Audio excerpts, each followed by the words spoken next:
Love smarter, not harder. Today's question. I've had 4 men in a row over the past year date me several times, including having me in their home and introducing me to their friends. And then a few months in, they say they just don't want a relationship and they aren't sure they're feeling it anymore. I feel I'm open and being myself, but I'm certainly questioning what energy I'm putting off that dulls things before we get too far. None of these relationships has been established as exclusive, but they claim they aren't dating others. I have 3 points that I hope will be helpful.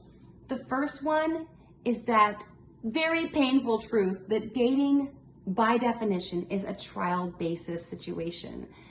And it's so hard when people walk away from us, even after a couple months when we get excited about a relationship. And it's painful, but we have to remember that that's going to happen because until you meet your person, all the other relationships that you have are going to go south. They're not going to work out. And this is coming from someone who started dating at 15 and didn't get married until I was 42. So I know how hard. I've been there. I felt that. I know how hard it is. But I hope that you can see it this way. I heard it put this way. Rejection is God's protection. And ultimately, we don't want to be with someone who's decided that they don't want to be with us and maybe they would string us along for months or even years. We don't want that. So I hope that you can reframe these disappointing relationships that didn't work out as still a good thing because you're closer to your person. The second point that you bring up, I think, is really important to look at, and that's energy. What kind of energy are you giving off when you're in these situations? Because you've had heartbreak, so many heartbreaks right after the other recently, you may be approaching and giving some energy off that is not empowered. You may be having an energy of, oh, I hope this works out. I hope this one doesn't get screwed up like the other ones. I hope this guy's into me. And when we give off that energy, that's not giving off an empowered energy that speaks to what we know, that we are worth a lot and that this guy is lucky to be with you. And that's not being snobby. That's not being a diva. But that kind of energy when you're with someone like, hey, he's lucky to get to know me because I'm a really good catch and I have a lot to offer.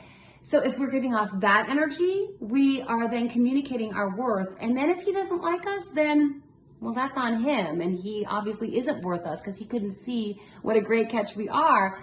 But if we're giving off the other energy, then it's possible that he's not able to see the fullness of who we are because we're communicating, instead of confidence and empowerment, we're communicating a neediness of like, oh, I hope this works out. So it's a great question. And how do you decipher what kind of energy you're giving off? Think about the thoughts that are going on in your head when you're with him.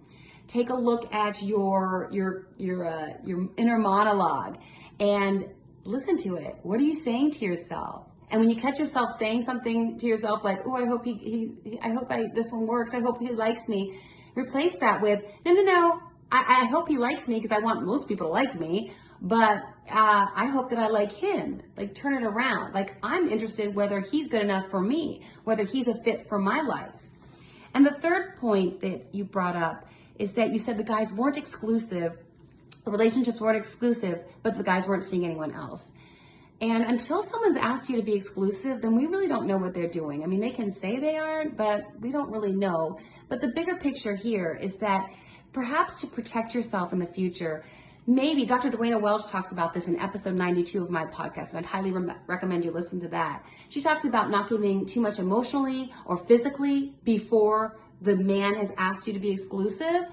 But the other thing is maybe don't even give as much of your time because it's happened that you've met the friends and then it's just an utter disappointment and you're thinking, oh, this must be going somewhere because he's asking me to meet his friends and family, which is a logical conclusion. I'd feel the same way. But since it's not, and then you're hurt, maybe just pull back, and the next time you meet someone, and if he's asking you to meet his friends and family before he's asked you to be exclusive, maybe just say, I've learned in the past that getting super involved with each other's lives until we're a committed couple, that can be painful because then I get to meet the family and the friends, and then if it doesn't work out, then that's hard. So I'd like to take things a little bit more slowly, and that will absolutely provide, put out an energy of confidence and that you're in control. You're going to pace this relationship. It's going to go down on your terms, and that confidence, I think, will also be attractive. And again, listen to episode 92 with Dr. Dwayna Welch. She's the author of Love Factually. It's a fantastic book, all science-based. I think that episode will be really helpful for what you're going through right now, and I hope this has been helpful.